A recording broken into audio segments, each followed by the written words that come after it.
دوستو، صاف ستھرائی ایمان کا نصف حصہ ہے۔ نہانا یا غسل کرنا روح کی پاکیزگی ہے، مگر دنیا میں ایک ایسا شخص بھی موجود تھا جو پچھلے 65 سالوں سے نہیں نہایا تھا۔ کون تھا یہ شخص، اور آخر اس نے پچھلے 65 سالوں سے اپنے جسم پہ پانی کا ایک قطرہ تک لگنے کیوں نہیں دیا تھا؟ آئے جانتے ہیں۔ آپ کو کیسا محسوس ہوگا کہ اگر آپ 1 یا 2 دن تک نہ نہائیں؟ ہم میں سے زیادہ تر لوگ ایک بھی دن نہ نہائے تو جسم پر خارش، تھکن اور الجھن سی محسوس ہونے لگتی ہے۔ دل کرتا ہے فوراً ہی جا کر پانی کے نیچے کھڑے ہو جائے۔ ایک عام انسان ایک ہفتے تک بھی نہ نہانے سے خود کو دور نہیں کر سکتا، مگر ایک ایرانی شخص نے اپنے جسم پر 65 سالوں سے پانی کا ایک قطرہ بھی اپنے جسم کو لگنے نہیں دیا تھا۔ امو حاجی کی عمر 85 سال تھی اور اس نے پچھلے 65 سالوں سے نہایا تک نہیں تھا۔ اس کا چہرہ دیکھ کر بخوبی اندازہ لگایا جا سکتا ہے کہ اس کو صاف ستھرائی سے کوئی لگاؤ نہیں تھا۔ اس کے جسم کا ہر حصہ مٹی اور کیچڑ سے بڑا پڑا تھا۔ امو حاجی ایسا کسی سزا کے طور پر نہیں کر رہا تھا، بلکہ اس کا ماننا تھا کہ نہانے اور اپنے آپ کو صاف رکھنے سے بیماریاں بڑھتی ہیں۔ اس لیے وہ اپنے جسم پہ صابن، شیمپو، یہاں تک کہ پانی بھی نہیں لگنے دیتا تھا۔ اس لیے امو حاجی نہانے سے ہر قیمت پہ دور رہتا تھا۔ ایک مرتبہ کچھ لوگوں نے حاجی کی حالت پہ ترس کھا کر اس کو فری میں نہانے کی آفر کی، مگر حاجی ان کی بات سن کر وہاں سے بھاگ گیا تھا۔ تہران ٹائمز نے جب حاجی کا انٹرویو کیا تو اس نے یہ بات تسلیم کی کہ جب وہ چھوٹا تھا تو اس نے اپنی زندگی میں بہت برا وقت دیکھا تھا، اس لیے وہ آج اس قسم کی زندگی گزارنے پہ خوش ہے۔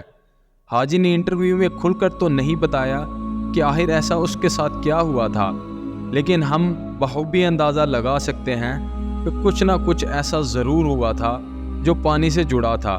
حاجی کے لائف سٹائل میں صرف میلا رہنا ہی نہیں تھا، بلکہ وہ ایک بہت ہی سادہ اور خوش زندگی گزارتا تھا۔ حاجی کے پاس کوئی گھر نہیں تھا، وہ کھلے آسمان کے نیچے سوتا تھا۔ حاجی نے اپنے لیے زمین کو کھود کر اپنے لیے قبر نما گھر بنایا ہوا تھا جس میں وہ سو جاتا تھا۔ جی ہاں، یہ بات بالکل حقیقت ہے کہ حاجی کا گھر چھوٹی سی قبر ہی تھی۔ اس میں سونے سے اس کو ٹھنڈی ہوا سے تھوڑا تحفظ ملتا تھا۔ اس کے علاوہ امو حاجی کے پاس چھوٹی سی 4 دیواری بھی موجود تھی۔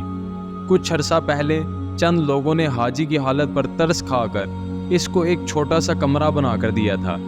حاجی نے یہ کمرہ تو قبول کر لیا، لیکن پھر بھی وہ اپنا زیادہ تر وقت کمرے سے باہر گزارتا اور کھلے آسمان کے نیچے سونا پسند کرتا تھا۔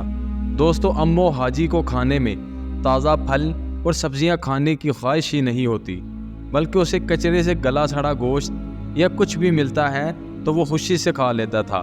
لیکن حاجی کا پسندیدہ گوشت پورکیوپائن تھا۔ اس کے علاوہ امو حاجی دن میں 5 لیٹر پانی پیتا تھا، لیکن نل سے نہیں بلکہ ایک گندے نالے سے بھر کے، اور وہ بھی اس گلے سڑے آئل ٹینک میں۔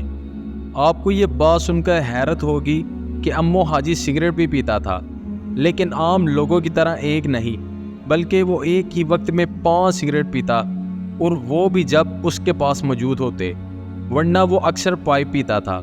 لیکن پائپ میں وہ عام لوگوں کی طرح تمباکو نہیں بلکہ جانوروں کا سوکھا ہوا گند ڈالتا تھا۔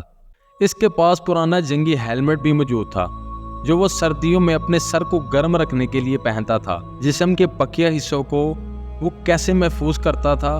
ہو سکتا ہے کہ شاید کئی سالوں سے اس کے جسم پہ جمنے والی مٹی اس کو گرم رکھتی ہوگی۔ امو حاجی اپنے بال خود کاٹتا تھا، لیکن کسی کینچی یا بلیڈ کی مدد سے نہیں، بلکہ وہ اپنے بالوں کو آگ لگا دیتا تھا، اور ایسے وہ اپنے زیادہ بڑے ہوئے بالوں سے اپنی جان چھڑوا لیتا تھا۔ امو حاجی جیسی زندگی تصور کرنا بھی ہم جیسے لوگوں کے لیے انتہائی مشکل کام ہے، مگر دوستو، ایک دن گاؤں کے باشندوں نے امو حاجی کو نہانے پر کسی طریقے آمادہ کر لیا تھا، اور امو حاجی مان بھی گیا تھا۔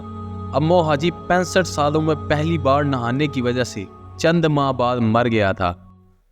مجھے امید ہے کہ آپ کو آج کی ویڈیو پسند آئی ہوگی۔ ایسی مزید انفارمیٹیو ویڈیو دیکھنے کے لیے ہمارے چینل کو لائک اور سبسکرائب کریں۔